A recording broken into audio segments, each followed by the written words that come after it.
El 18 de mayo de 1979, Arthur Daniel Aranda fue declarado culpable del asesinato de un oficial de policía. Sin embargo, no todo es lo que parece, ya que varias décadas después, Aranda sigue en el corredor de la muerte, esperando su ejecución. Aquí están las historias de 8 miembros de cárteles y lo que les sucede en el corredor de la muerte. Héctor Acosta Ojeda. A severed head led Arlington police to the bodies of 2 people who were apparently executed. En noviembre de 2019, Acosta fue condenado a muerte por el espantoso asesinato de su compañero de cuarto, ya que salieron a la luz más de sus inquietantes actividades. Héctor Acosta Ojeda es un sicario del cártel del Noroeste que era temido por las espantosas formas en las que mataba personas para el cártel. Acosta, que lleva el apodo El Cholo, nació en Monterrey, México. Mostró una fascinación por la cultura de las pandillas desde muy joven. Más tarde se unió a varias pandillas tanto en México como en Houston, convirtiéndose finalmente en miembro del cártel del Noroeste. Acosta admitió haber participado en numerosas actividades criminales, incluidos secuestros, torturas y asesinatos. Mientras estaba en espera de su juicio en la cárcel del condado de Tarrant, intentó iniciar una operación de tráfico de drogas según la evidencia presentada en la corte.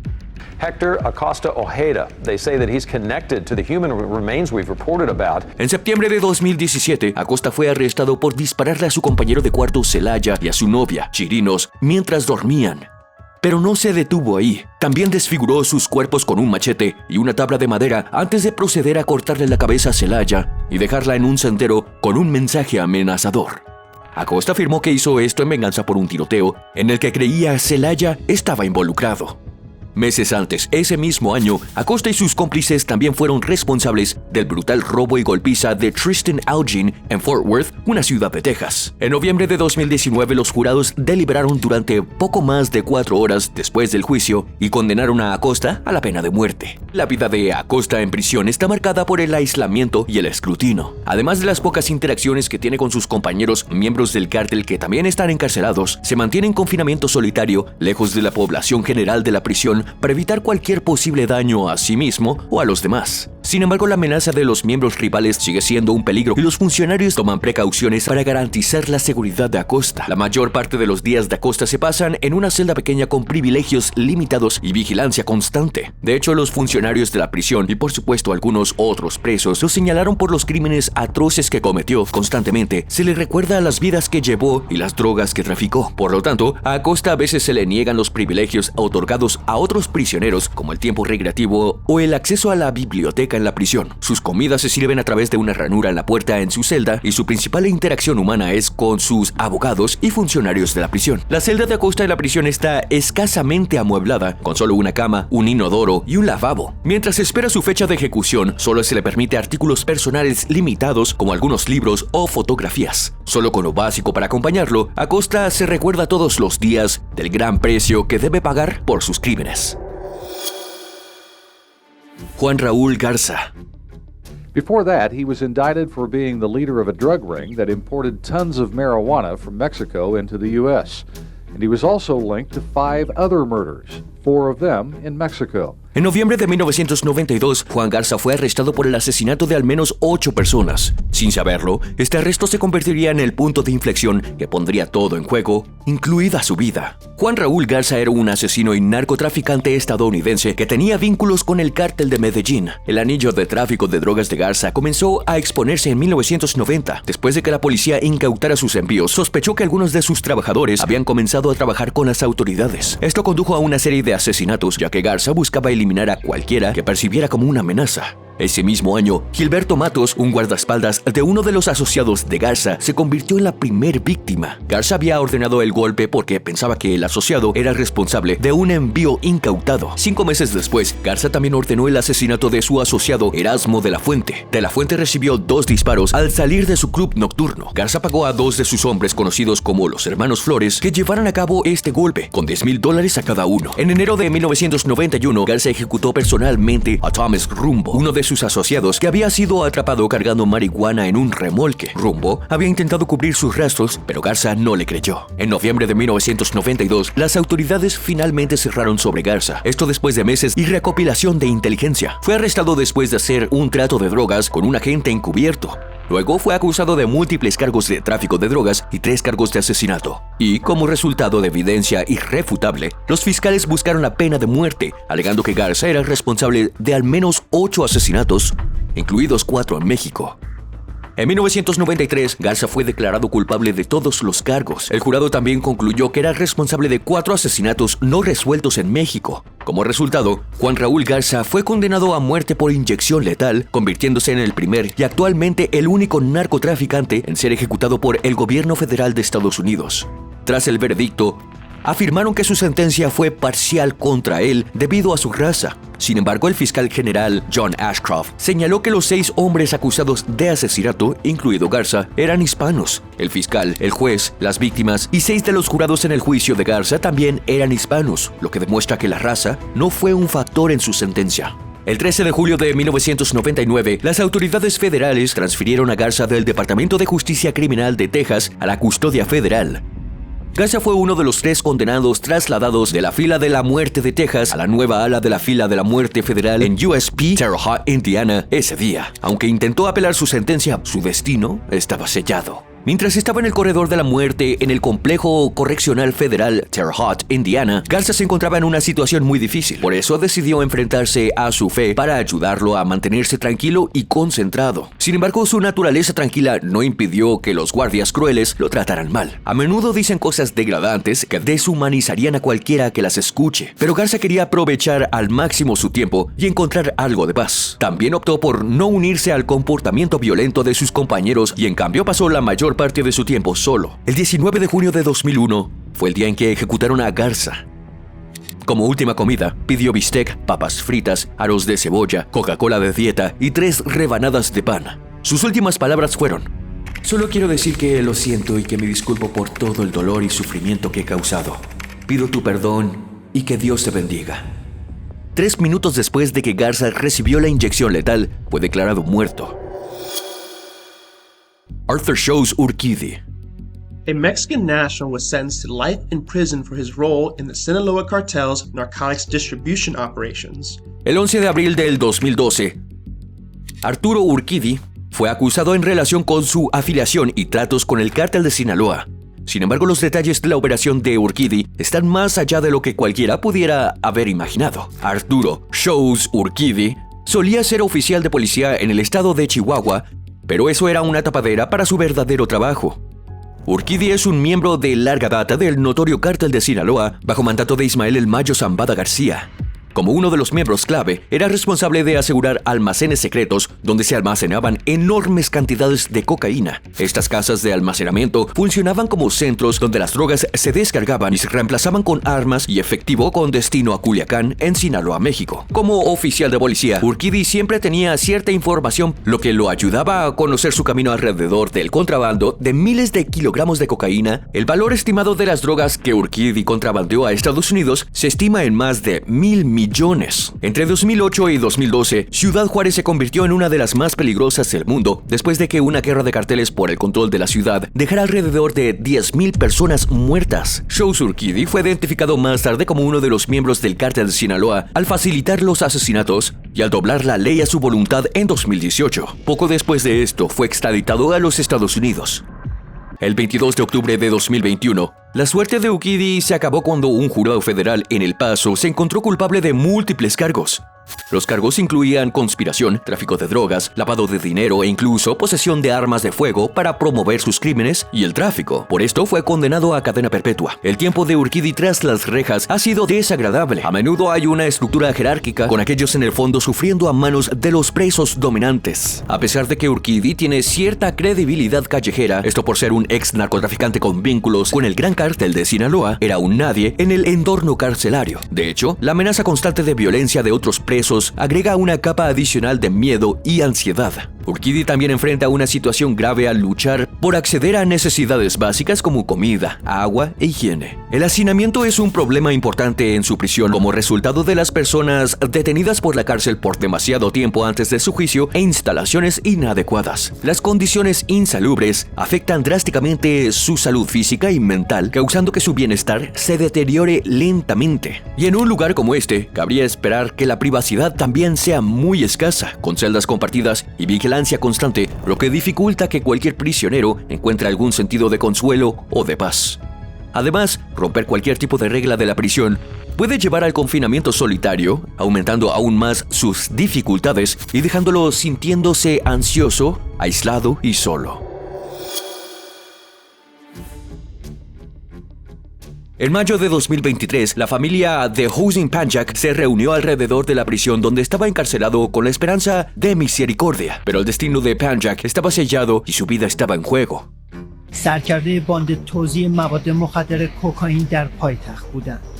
En mayo de 2014, Hossein Panjak, un traficante de drogas iraní de 32 años, fue arrestado en una fiesta en una casa que organizó para celebrar su nueva riqueza. Junto a él, otras 5 personas también fueron arrestadas y se incantó una gran cantidad de drogas, incluida cocaína, opio y metanfetaminas, en el lugar de los hechos. Panjak, conocido popularmente como el sultán de la cocaína, tenía un largo historial, habiendo sido arrestado 17 veces antes. A pesar de esto, continuó liderando 3 grupos internacionales de tráfico de drogas durante una década, traficando narcóticos a varios países europeos, incluidos los Países Bajos. Las autoridades incautaron 750 kilogramos de heroína. Panjak y los otros 5 miembros que fueron arrestados fueron luego condenados a muerte, marcando el final de su largo y peligroso reinado como narcotraficante. Antes de su ejecución, Panjak estaba encarcelado en la prisión de Ghazal Hazar, en Karaj, Irán. Ahí constantemente trabajaba con varias autoridades que a menudo lo llevaban lejos para interrogarlo, tratando de asustarlo para que confesara más de sus crímenes, amenazándolo con lastimarlo o hacer que su ejecución fuera aún más dolorosa.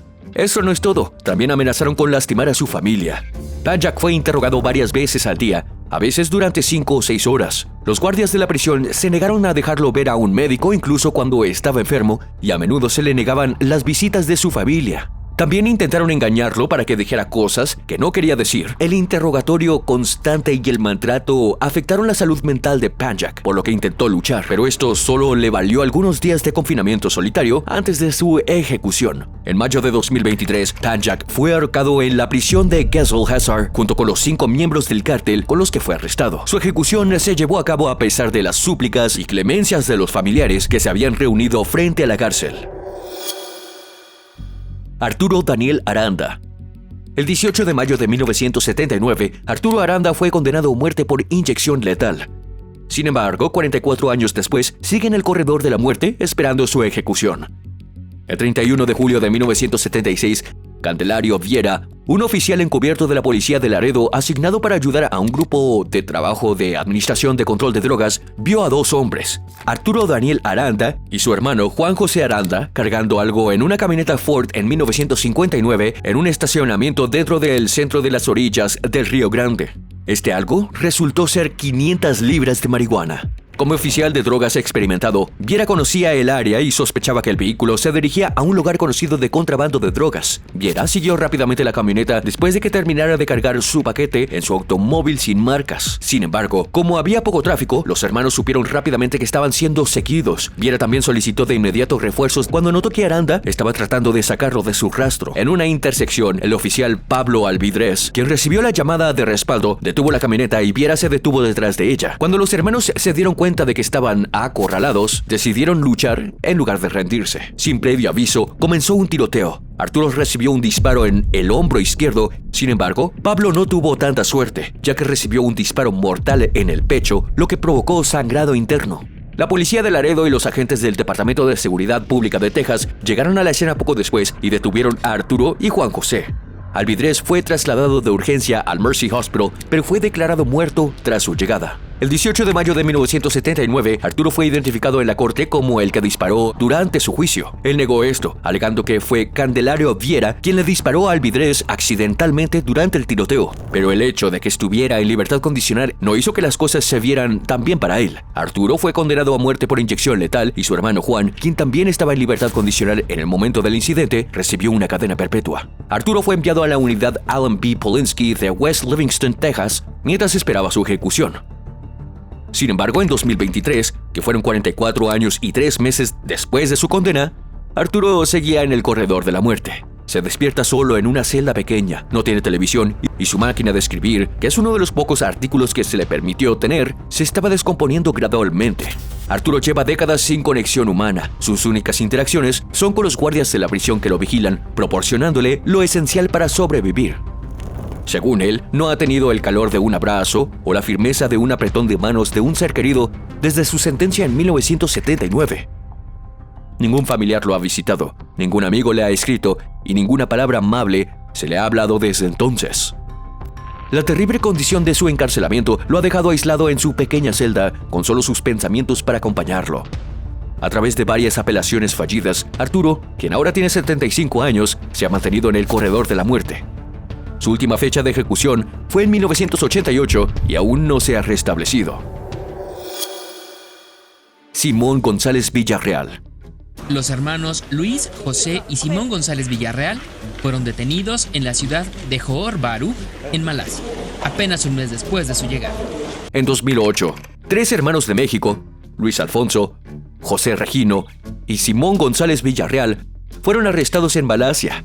Fueron atrapados en un laboratorio donde la policía encontró una gran cantidad de metanfetamina por un valor de 15 millones. Villarreal y sus hermanos son de Culiacán, Sinaloa, una región conocida por sus vínculos con el narcotráfico. Antes de mudarse a Malasia, trabajaron toda la vida en una ladrillería. Y cuando se contactó a su familia en México, después del arresto, un hermano mayor, Israel González Villarreal, no tenía idea de en qué estaban metidos cuando aceptaron una oferta de trabajo en el extranjero. Se cree que Villarreal trabajó para el Cártel de Sinaloa, una poderosa organización de narcotraficantes que comúnmente se conecta con proveedores asiáticos. Las autoridades dicen que es común que los novatos dirijan laboratorios de metanfetamina, ya que es una operación relativamente simple. En 2011, durante su juicio, los hermanos declararon su inocencia, afirmando que no tenían nada que ver con la fabricación de drogas ilegales. Sin embargo, fueron declarados culpables y condenados a muerte por ahorcamiento. Los abogados de los hermanos intentaron apelar la condena, pero fue denegada. Ahora los hermanos González Villarreal esperan la ejecución en Malasia, un destino que ha dejado a su familia y amigos en shock. Están actualmente atrapados en un duro entorno carcelario, y las barreras lingüísticas solo son el comienzo de sus luchas. En este lugar implacable, a menudo son ignorados y descuidados por las autoridades y los demás presos por igual, y sin amigos, aliados o protección, son objetivos constantes de intimidación, abuso y agresión. Su nacionalidad también los convierte en marginados, lo que hace que sean objetos de crueldad y hostilidad.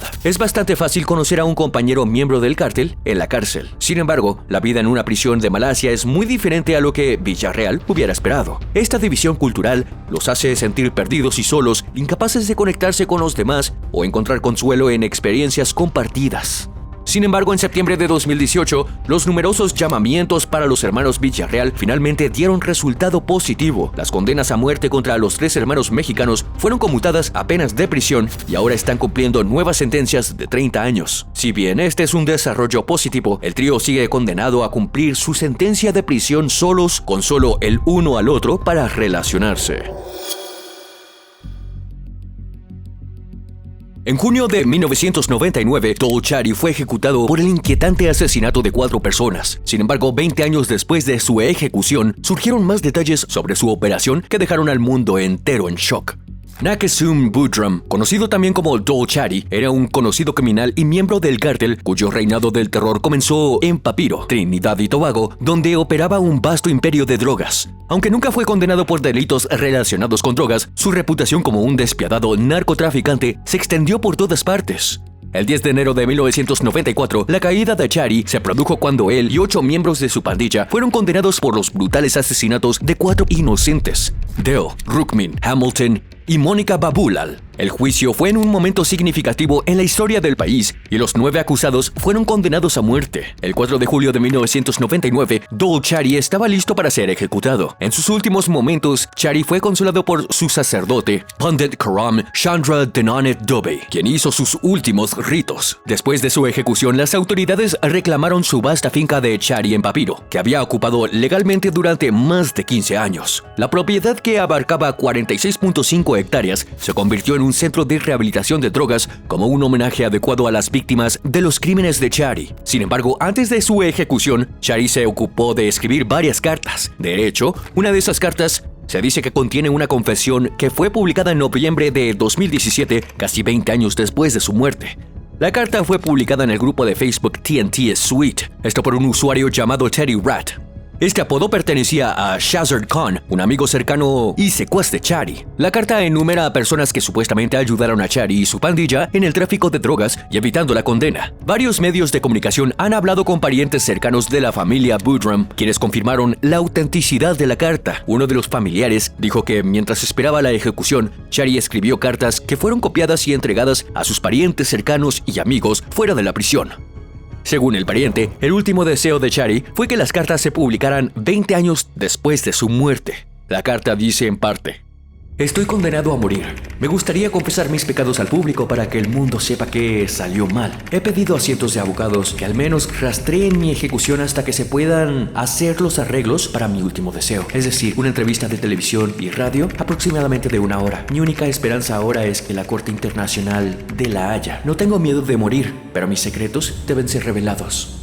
La carta también afirma que Chari trabajó con altos funcionarios policiales y legislativos para expandir su imperio de drogas. También alega que hizo favores a estos políticos a cambio de su cooperación. Sin embargo, los nombres mencionados en la carta nunca se publicaron por razones legales. Richard Tipton. En 1989, Richard Tipton emprendió en una ola de asesinatos y llamó la atención de la policía. Lo que sucedió después fue algo que nunca pudo haber imaginado, ya que le costó la vida.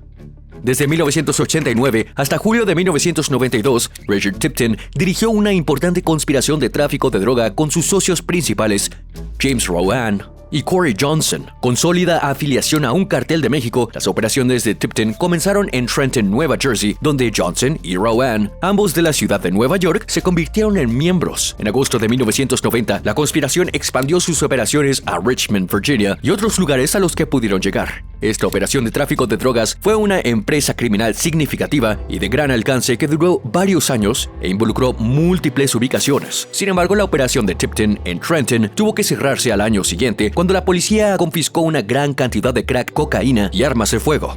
Pero para esto aún tenía otras áreas bajo su control. En 1992, Tipton volvió a estar bajo el radar de la policía cuando él y sus socios fueron vinculados a los asesinatos de 10 personas en Richmond. Estaban relacionados con el cártel y su negocio de drogas. Según los informes, los asesinatos ocurrieron por diferentes razones. Algunas víctimas eran sospechosas de traición o malversación, otras eran rivales en el tráfico de drogas y algunas habían ofendido personalmente a uno de los miembros del grupo. El 4 de enero de 1992, Tipton y Rowan llevaron a Douglas Talley, un miembro de nivel inferior que había arruinado un trato de drogas al lado sur de Richmond. Rowan agarró a Talley mientras Tipton lo apuñalaba repetidamente. El ataque duró de 3 a 5 minutos y Talley sufrió 84 heridas en la cabeza, el cuello y la parte superior del cuerpo, lo que finalmente lo mató. El grupo continuó de la misma manera para eliminar a todos de su lista de asesinatos. Mientras que algunas de estas víctimas fueron apuñaladas brutalmente, otras también fueron baleadas. En febrero de 1993, los 3 socios fueron condenados en el distrito este de Virginia. Tipton fue declarado culpable de asesinato capital por 8 de los 10 asesinatos y fue condenado a muerte. James Rowan y Corey Johnson también recibieron sentencias de muerte. Mientras estaba en el corredor de la muerte, Tipton estaba aislado en una pequeña celda para evitar cualquier contacto con otros presos. Este confinamiento solitario es un entorno difícil, con su celda que consta solo de lo básico: una cama, un inodoro y un lavabo. También solo se le permite algunas pertenencias personales. La celda en sí está diseñada con seguridad en mente, ya que está a prueba de suicidios con accesorios no removibles y sin tuberías expuestas. En cuanto a la rutina diaria de Tipton, todo está altamente controlado. Cada momento es vigilado. Solo le permiten algunas horas fuera de su celda cada día y relegado a un patio pequeño seguro para hacer ejercicio. Incluso esta breve libertad es monitoreada con guardias observando cada uno de sus movimientos. Además de esto, la interacción con otros, incluidos guardias y personal, es mínima y estrictamente supervisada. La comunicación con el mundo exterior también está muy restringida. Las llamadas telefónicas de Tipton son limitadas y monitoreadas. Las visitas se realizan a través de particiones de vidrio y se le prohíbe el contacto físico. Incluso las cartas son escrutadas antes de llegar a las manos de Tipton. A pesar de estas duras condiciones, Tipton tiene atención médica básica y alimentos para mantenerlo con vida. Uno de los controles médicos regulares que Tipton se somete es la evaluación psicológica para garantizar que permanezca apto para su ejecución. Tipton está bajo vigilancia constante para evitar que intente escapar o que se haga daño a sí mismo. Si bien su fecha de ejecución se estableció para mayo de 2006, la ejecución se pospuso debido a un desafío al proceso de inyección letal y no se ha restablecido.